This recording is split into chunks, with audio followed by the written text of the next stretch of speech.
Hey, salut à tous les amis, c'est Tonta Lumière, j'espère que vous allez bien. Les amis, aujourd'hui on va parler d'un petit drama qui a lieu sur internet. Et oui, il y a un petit drama entre deux de mes youtubeurs préférés, entre peut-être même mes deux youtubeurs préférés, après Joueur du Grenier, faut pas déconner, et Sébastien Rassia, hein, pas déconner quand même. Mais après ces deux-là, mes deux joueurs du grenier préférés, j'allais dire, mes deux youtubeurs préférés, c'est le chef Otaku et le petit chef. Oui, c'est des gros noirs. Et alors, hein, après on dira que je suis raciste. Oui, mes deux youtubeurs préférés, c'est des gros noirs. Oui, voilà. Et alors, hein, vous êtes surpris, hein? Eh bien, en me réveillant ce matin à 22 h, oui, c'est parce que je suis complètement décalé, donc je me suis réveillé à 22 h, hein, vive le chômage, hein. Vous savez, 2 mois de chômage, et ça y est, je suis redevenu un cassos. Eh bien, j'ai vu qu'il y avait un drama entre les petits bonhommes que j'ai mis en photo là. D'ailleurs, cette photo-là, elle date de ouf. Parce que quand je vois déjà le peu de cheveux gris que j'avais et la carrure que j'avais, c'était mon époque musculeux, les amis. C'était mon époque aux alentours de 30 ans, ça, hein. À l'époque où je soulevais 150 kilos au développé couché, l'époque balèze. Et ben ça, je l'avais pris à la Paris Manga, cette photo. J'avais rencontré le chef, le petit chef et la petite. Et merde, je suis en train de décaler mon bureau alors que je veux décaler la photo. La petite demoiselle, là, qui est je ne sais pas qui. Alors ça doit pas être leur sœur à mon avis, voilà, hein. Mais je ne sais pas qui elle est. En tout cas, très gentille. Tous très gentils. Et j'attendais à la file d'attente, moi d'à côté, pour voir Louis San, parce que j'étais avec une amie qui était très fan de Louis San à l'époque, parce qu'elle adorait tout ce qui était asiate. Elle a fini mariée qu'un asiate d'ailleurs. Et moi je ne connaissais pas Louis San à l'époque, donc j'en avais rien à foutre. Maintenant je l'aime bien, maintenant je regarde ses vidéos de temps en temps, mais à l'époque je un peu rien à cirer Louis San, tu vois. Et là je vois les otaku là, et ils étaient à côté quoi. Et je dis bon bah je vais y aller, en plus il y avait personne, ils étaient en pause, et il y avait personne dans la file, donc je passe sous la barrière, et je vais à leur rencontre. Et là il y a une petite nana de la Paris Manga qui me fait un stop, et elle me fait ah non mais vous pouvez plus y aller, c'est terminé. Moi, je la regarde et je fais te rends compte, tu fais 50 kilos, hein, je vais t'envoyer, j'y vais. Non, je déconne, j'étais déjà plus comme ça à 30 ans. Et après, là, il y a le chef Otaku, il fait non, non, mais c'est bon, vous pouvez le laisser et tout. J'ai apprécié. Franchement, il m'a laissé venir et tout. Donc, sous ces airs de médisants parfois et de gros prétentieux de merde, ben, en fin de compte, il a une bonne âme, ce petit gars. Et j'ai appris à l'apprécier. Et je pense que son frère, c'est pareil. Donc c'est pour ça que ça me fait chier qu'il se clash. Et là, la deuxième fois, c'était quand il était venu à Châtelet pour un événement Dragon Ball, je crois, hein. Je sais plus, un événement Dragon Ball. Et là, j'avais bien maigri d'ailleurs. C'était donc ça. Je pense que même cette photo-là, elle commence à dater parce que je pense que c'est avant le Covid. Et ouais, c'est pré-Covid ça. Et c'était l'époque où j'avais bien maigri. Et j'ai tout grossi pendant le Covid et j'ai jamais reperdu. On avait parlé régime d'ailleurs avec le chef Otaku. Parce que c'était bien lors de cet événement-là, on avait pu discuter, il n'y avait pas grand monde, il y avait quelques petits pélos qui étaient perdus là. Des mecs qui venaient de loin, hein.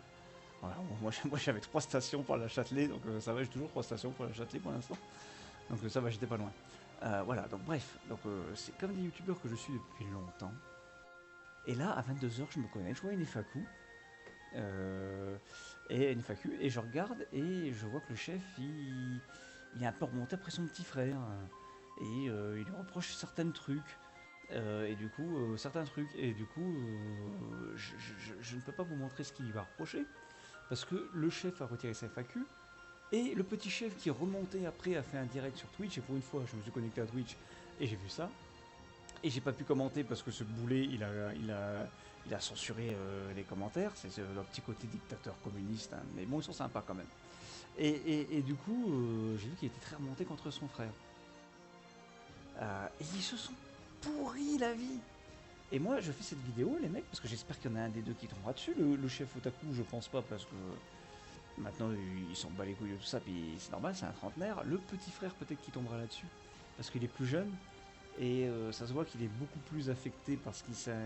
Enfin, je pense que les deux sont affectés par ça, parce que je pense que cette famille-là, c'est une famille qui doit être très famille quand même.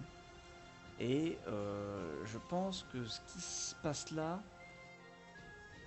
ça ne leur fait pas du bien au moral. Même le chef Otaku qui est peut-être un peu plus, comment je pourrais dire, disons qu'il laisse glisser les choses, il laisse glisser les choses Il les prend comme ça vient, quoi. Bon, c'est dû à la maturité du fait qu'il a un peu plus d'années de vie que son petit frère. Et le fait aussi que maintenant, bon, il a son business et que c'est son business un petit peu avant tout, et que ça lui prend tellement de temps qu'il n'a pas le temps de penser aux petits tracas familiaux et autres. Mais je pense que les deux sont affectés, et le petit frère beaucoup aussi, parce que le petit frère ça impacte aussi son train de vie évidemment. Et étant un mec qui a été licencié il n'y a pas longtemps, qui se retrouve de 1950 balles à 1300 balles avec un loyer à 900 €, je peux comprendre ces petites inquiétudes financières, parce que je vis exactement les mêmes que toi, petit chef. Mais je vais vous raconter une anecdote personnelle, si jamais vous passez par là, c'est on jamais, hein. Moi, j'ai pas parlé à mon frère et à ma soeur pendant des années. Mon petit frère, pour des raisons familiales, il avait rompu les ponts avec ma famille, et pendant 7 ans, je lui ai pas parlé. Je me suis battu pour leur parler. J'ai fait comment on appelle ça, des pieds et des mains pour le retrouver. Je l'ai cherché partout sur internet pendant des années pour retrouver son adresse et pouvoir le recontacter. Et j'ai la chance aujourd'hui qu'on se reparle. On est encore un peu distant, mais on se reparle. Et ma petite sœur, par contre, ne me reparlera certainement jamais, à cause de drama familial, malgré tous les familiaux, malgré tous les pieds et les mains que j'ai fait. Euh, et ça me peine tous les jours. Ça me peine tous les jours. Et parfois, quand j'y pense, je suis triste. Et ça me fait chier de voir deux frères s'engueuler pour des conneries. Vous vous êtes tellement pourri la gueule, heureusement que vous n'avez pas laissé les vidéos, hein, mais vous êtes tellement pourri la gueule alors j'espère que le chef, lui, ne verra pas la vidéo que le petit frère a fait parce qu'il a été salé. Et c'est dommage, le petit frère a vu la vidéo du chef qui était un petit peu pinçant. Il était un petit peu pinçant, il était un petit peu taquin, il était un petit peu... bah, il était le chef, quoi. Il est comme ça, le chef, il est pinçant. Voilà. Je viens de couper mon chauffage dans l'appart, les amis, parce que c'est bien le chauffage d'appoint en attendant que le vrai chauffage soit réparé, mais je le mets 1 heure, c'est la fournaise ici. Ça va mieux. Donc du coup, ils se sont dit des trucs, ils se sont reprochés des trucs. Le gros chef, j'ai dit, pardon, le grand chef, il a reproché au petit chef de dire qu'il était feignant parce que, soi-disant, il voulait pas travailler de 9 à 17 heures. Et ça, je vais être honnête, que le petit chef, ça soit pas un gros bosseur, ben, je le conçois. Mais ça, c'est aussi générationnel. Et c'est pas d'aujourd'hui, hein. Moi, je rêverais d'être un jour youtubeur connu. Moi, quand je vois des youtubeurs qui se plaignent de leur travail, mais mec, déjà tu fais ça par passion. Ah oui, ça te prend du temps, oui, etc. Bah oui, bah, comme tous les boulots, j'ai envie de te dire. Mais déjà tu fais ça par passion, et en plus tu gagnes quand même relativement pas mal ta vie. Tu vois. Moi j'ai fait des boulots de merde, hein. Déménagement, palefrenier, sécurité dernièrement. Que des boulots de merde. Alors la sécurité j'étais pas trop mal payé quand même, 1950 balles, bon, avec tous les 3 mois 2500 balles. Et pour finir, je me retrouve au chômage avec 1003. Donc, tu vois quelle récompense. Voilà, donc j'étais quand même pas trop mal payé. J'ai la chance d'avoir été parmi les agents de sécurité les mieux payés de France, on va dire. J'ai cette chance-là quand même. Ça reste un boulot de merde. Je préférerais 1000 fois faire le con sur YouTube que ça. Euh, donc je veux bien comprendre que le petit chef est peut-être ce qu'on pourrait appeler un poil dans la main, ce que diraient les vieux, parce que les vieux qui ont connu l'usine, laisse-moi finir, hein, t'es énervé si tu regardes la vidéo, qui ont connu l'usine, qui ont connu, je sais pas moi, merde, comment on appelle ça, les locomotives à charbon là. C'est la prime charbon qu'on appelait ça, hein, en plus. C'est ça, la prime charbon. Je sais plus. Bref, bon, je sais plus comment on appelle cette prime, mais bon, bref, les gens qui se sont abîmés la santé au boulot, en travaillant dans des mines, en travaillant tout ça. Aujourd'hui, on veut tous faire du télétravail. Alors moi, dans mes métiers, je peux pas, hélas. On veut tous devenir youtubeurs. On veut tous devenir influenceurs. On veut plus de boulot fatigant. Donc ça, c'est notre génération qui est comme ça. Et on a quelque part raison de l'être, parce que les boulots d'esclaves, là, où tu es payé 1005, alors qu'aujourd'hui, ne serait-ce que l'ensemble de tes factures, bah, ça coûte 1005, tu veux travailler pour vivre, tu veux pas travailler pour survivre. Donc quelque part, on a raison d'être comme ça. Et je peux aussi comprendre que le chef, parce que le petit chef il a reproché un truc que j'ai trouvé con quand même, désolé, mais parce qu'il était en colère. Il était en colère et c'est son cœur meurtri qui parlait.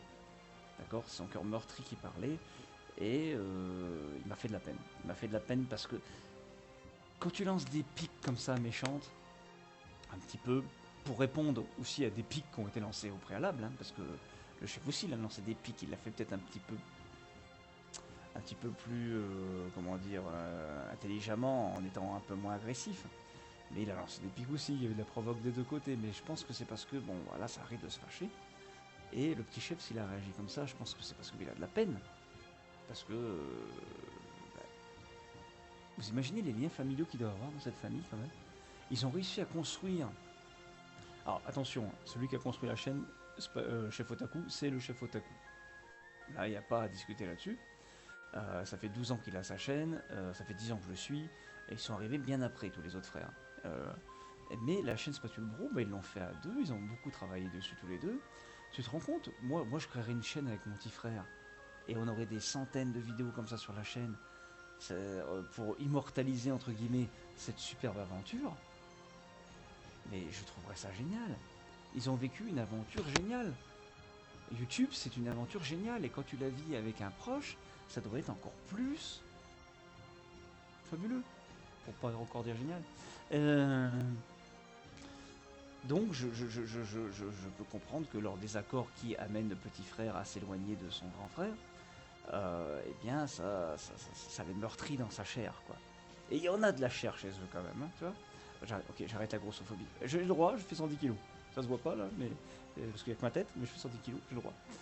Je me suis pas pesé depuis longtemps, je pense que je dois pas être loin des petits 112-113 même d'ailleurs. Bon, je fais 1m94, hein. Bon, je suis pas un gros porc non plus, mais bon. Voilà, donc du coup, ça m'a fait de la peine. Bon, réconciliez-vous les mecs. Moi, je me suis battu pour parler à mon petit frère et ma petite soeur. T'as des gens qui, pour des raisons familiales, ont passé Noël tout seul. Moi, j'ai passé Noël tout seul. Parce qu'avec ma famille, c'est compliqué parfois. J'ai fait un peu la fête au Nouvel An, mais j'ai passé Noël tout seul. Euh, vous avez des enfants en bas âge. Est-ce que vous voulez que vos enfants ils voient leur tonton une fois tous les 6 mois parce que vous êtes embrouillés comme des cons? Je veux dire, le chef otaku. Alors je peux comprendre que le chef otaku, pour des raisons de business, il a envie d'embaucher son frère. Parce que un mec qui travaille comme ça en freelance, surtout qu'on sait comment ça se passe dans ces métiers-là, hein, on va dire que si tout n'est pas on va dire, bien réglé, ça peut causer X problèmes au niveau administratif. Il faut rester un peu évasif sur le sujet. Donc je peux comprendre qu'il a envie de faire ça. Je peux aussi comprendre que le petit frère, il veut pas être assujetti à quelqu'un. Connaissant l'ego de ces deux bonhommes, parce que c'est quand même une famille avec un ego assez surdimensionné, à l'instar de leur gabarit, j'ai envie de dire, eh bien, je peux comprendre qu'il ne veut pas être le salarié de son frère et qu'il voulait plutôt être connu comme quelqu'un coopérant avec son frère et comme quelqu'un participant à cette aventure familiale, mais pas en tant que salarié, mais en tant véritablement que coéquipier, quoi. Donc je peux le comprendre dans les deux côtés. Mais ça, putain, parlez-en, bordel de merde. Là, vous nous avez fait des vidéos interposées. Parce que vous êtes obligé d'expliquer la situation, vous êtes des personnages publics, hein, maintenant, donc vous êtes, je comprends. Mais c'était, du coup, moi ça me donne l'occasion de vous répondre, je ne sais pas si vous regarderez cette vidéo, j'espère qu'il y en a moins un des deux qui regardera. Mais la famille c'est tellement important. Moi, ça fait des années, allez, les 10 derniers Noël, j'en ai fait 3. Tu vois, parce que les problèmes familiaux sont ce qu'ils sont. Et moi, j'étais quelqu'un de très famille pourtant avant. C'est la famille qui est pas forcément très moi. Eh bien, euh, je sais pas, mais c'est tellement plus important d'avoir des. Est-ce que l'argent c'est le plus important? Alors oui, quand on gagne bien sa vie, comme le chef otaku, on doit pas laisser son petit frère dans la merde, hein. On doit lui donner une vie décente. Moi, je ne sais pas combien il gagne. Mais je pars du principe qu'il se fait au moins grâce à ses vidéos YouTube à peu près la même somme que Julien Chiez a montré il y a quelques temps sans le vouloir. Dans la vidéo où il gagnait soi-disant moins d'argent, qu'il a montré qu'il gagnait 19 000 euros par mois. Vu qu'ils ont Julien Chiez a beaucoup plus de rendement de vidéo que le chef Otaku, mais le chef Otaku fait plus de vues quand même, je pense. Donc je pense qu'il gagne au moins. Bon, après, il y a les impôts, il y a tout ça à prendre en compte. Mais je pense qu'il gagne au moins 15 000 balles. Et je pense qu'à la fin, il doit lui rester au moins.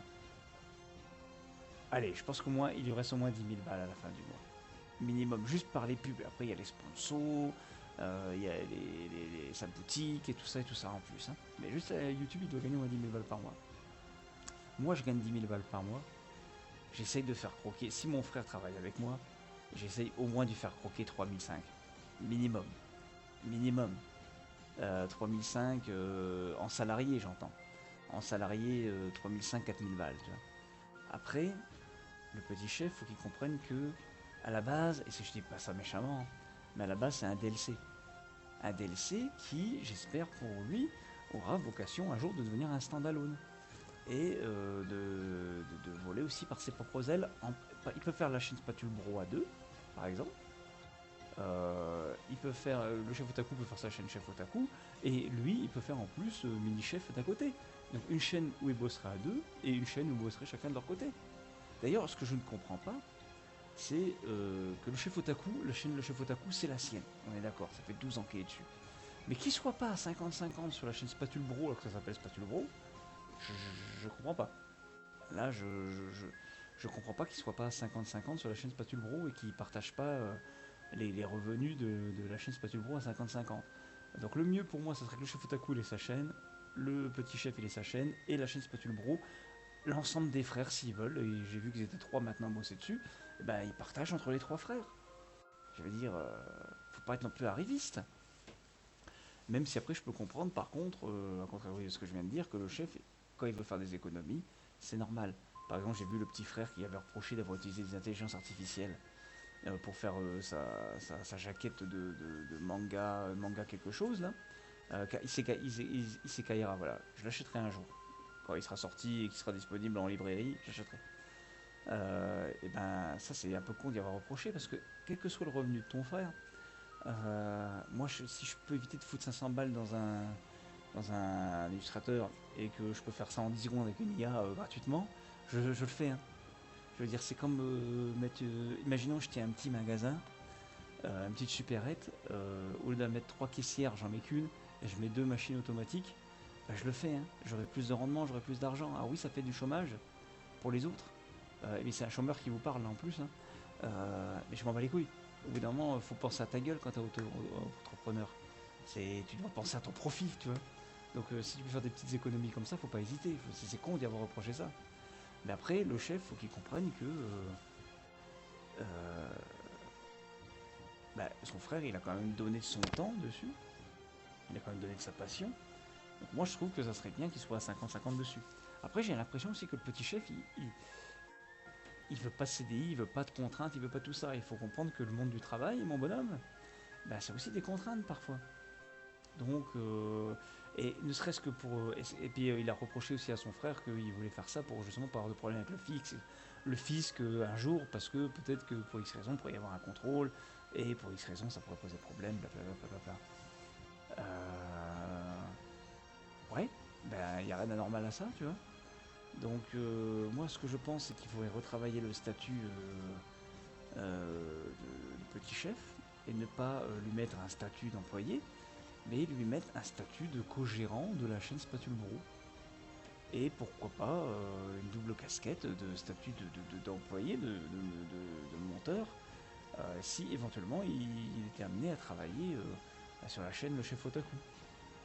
Mais la chaîne Spatule Brou, je comprends pas que vous fassiez pas un 50-50 les mecs.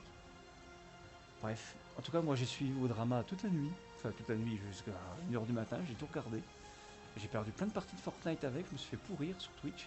Quand j'étais sur Twitch, parce que je jouais à Fortnite avec un pote. Et ce pote il disait c'est quoi ta vidéo de merde, l'arrête. Je fais maintenant mais je regarde mes deux youtubeurs préférés, ils s'engueulent. Et j'ai perdu plein de parties à cause de toi, petit chef. Donc tu me feras de la pub, on fera un Fortnite ensemble un jour. Non, mais après je vous aime bien les mecs. Et franchement si vous passez sur cette vidéo, arrêtez de vous engueuler. La famille, c'est tellement plus important. Et vous avez la chance tous les deux de travailler dans un domaine qui vous passionne, dans un domaine qui n'est pas fatigant. Je parle fatigant physiquement. Parce que moi, si je vous emmène travailler dans la sécu avec moi, là, et que vous devez rester debout en statique pendant 12 heures d'affilée, quand il fait -3 dehors, là, hein, et qu'il pleut et tout, là, et ben là, vous allez voir c'est quoi un boulot de merde. Donc vous avez la chance de faire un bon boulot. Vous avez la chance d'avoir des liens de famille soudés. Ce qu'il faut qu'ils comprennent, le gros chef, c'est que le petit chef, mais il avait de la peine ce soir. Putain, c'est con j'espère que ça va pas être une surenchère comment dire, d'invective. J'ai du mal à conjuguer à ce temps-là. Parce que il était juste meurtri, ce gamin. Il avait de la peine dans son âme. Donc du coup, il a craché un peu son petit venin là, mais c'était pas méchant. Je pense que c'était juste un gamin qui a de la peine. Et moi, du haut de mes 38 ans, je comprends pas que passé 30 ans, tu... Ben moi j'espère que c'est ce qu'il a fait le chef otaku là. Et le premier truc que tu fais, tu vois une vidéo comme ça, tu l'appelles et tu essaies de pacifier les choses. Putain, vous êtes de la même famille les mecs. Bordel. Vous êtes de la même famille, il faut veiller l'un sur l'autre, surtout que vous avez une belle ambiance dans votre famille, vous avez l'air de tous travailler ensemble, de tous rigoler ensemble. Alors peut-être que vous avez vos égos surdimensionnés tous, parce que vous avez tous des égos surdimensionnés les mecs. Bon, moi aussi j'ai de l'ego, mais alors vous, c'est le melon, vous. Mais c'est pas pour ça que vous êtes des... C'est pas pour ça que vous n'êtes pas des bons gars. Et après je peux le comprendre, hein. Il y a 200 ans... vos ancêtres, ils avaient des pagnes autour d'eux, et puis ils faisaient rien de leur vie, et vous, 200 ans après, vous êtes les youtubeurs, deux des youtubeurs les plus gros de France. Donc vous avez raison d'être fiers de vous. C'est à moitié raciste ce que j'ai dit encore. Ouais. Bon, c'est pas grave, on s'en fout. Mais donc vous avez raison d'être fiers de vous, et à votre place, je serais très très fier aussi. Donc, mais bon, vous engueulez pas pour une histoire de... Ne vous engueulez pas pour une histoire d'ego. D'ego et de pognon, quoi. Honnêtement. Après, j'espère que le petit chef, il percera sur ses réseaux comme son grand frère. J'espère que ça deviendra le standalone tant attendu. Moi, je me suis abonné. Hein. D'ailleurs, je vais jamais sur Twitch. Je suis allé voir Twitch juste pour ça, juste pour cette histoire de drama. Je me suis abonné. Cet enfoiré, il avait censuré les commentaires, donc j'ai pas pu lui passer mon message. J'ai envoyé un message sur Instagram, on verra s'il le lira. Mais comme c'est des mecs, je vous dis, qui snobent leur commune. Le pire, c'est qu'on les aime bien, nous, hein. Mais ils nous snobent, ces enculés. Ils nous snobent, c'est. Parfois, le mec, surtout le gros chef qui est comme ça, mais il nous insulte quand il nous parle, et il nous snob, et nous, on l'aime bien, tu vois. C'est vraiment on est des mazos, je pense. Mais non, mais moi, je l'aime bien, le chef, Otaku, honnêtement. Je continue à regarder les deux. J'espère qu'ils s'engueuleront pas. Moi, voilà, le seul conseil que j'ai. Je ne sais pas trop quoi dire dans cette vidéo, en fait, je continue à réagir à ça, mais j'ai pas de truc prévu comme ça. Mais je réagis au drama YouTube, après tout, je suis youtubeur aussi à mon échelle. Même si j'ai perdu la monétisation pendant 2 mois. Hein. Et c'est pas parce que j'ai perdu mes super pouvoirs de monétiser, que je récupérerai dans 2 mois, que je suis plus youtubeur, d'accord? Je reste youtubeur. Hein? Respectez-moi. J'ai 7000 abonnés quand même. Et du coup, j'espère qu'ils se réconcilieront. Et puis voilà, quoi, la famille c'est important. Moi je vous dis, hein, pendant des années, je me suis battu pour essayer de réconcilier avec mon frère et ma soeur. J'ai réussi avec le frère. Et c'est un combat de tous les jours d'entretenir une flamme qui a été éteinte. Hein. Entretenir les braises d'une flamme qui a été éteinte, c'est un travail de tous les jours. Donc on n'arrivait pas là. Discuter. Moi je veux bien faire le médiateur, hein. Je vous mets un coup de pied au cul tous les deux et puis vous discutez. Hein. Ouais, je peux le faire. Je peux le faire. Du coup, parce que là, vous voyez une tête de geek là, mais il y a un gros bonhomme là-dessous quand même. Hein. Donc moi je vous mets un coup de pied au cul si vous ne réconciliez pas. Voilà. Et franchement les mecs, vous fâchez pas pour une sorte de pognon et tout. Nous on vous aime. Voilà. Nous on vous aime bien. La vie est difficile. La vie en 2024, alors moi elle était particulièrement horrible à cause de ma garde à vue, ma séparation et ma période de boulot et ma période SDF, pour ceux qui suivent ma chaîne. Mais la vie est dure pour tout le monde. en 2024, elle a été dure pour tout le monde. Les youtubeurs, à leur échelle, ils nous donnent un peu de plaisir, ils nous font passer de bons moments, ils nous font oublier pendant quelques instants les tracas de la vie. Donc on vous remercie pour ça. Et justement, ne rajoutez pas des tracas qui peuvent être évitables. Parce que ce genre de drama à la con, là, c'est complètement évitable. C'est juste une histoire d'ego et de prise de position qui ne veulent pas être changées. Donc faites des efforts. Hein. Et il faut se rappeler qu'il faut respecter ses aînés aussi, petit chef. Donc peut-être que c'est toi qui devras faire plus d'efforts que le grand. Mais les deux devront en faire. Et réconciliez-vous. Allez, nous on vous aime les mecs. Et à bientôt pour de nouvelles aventures.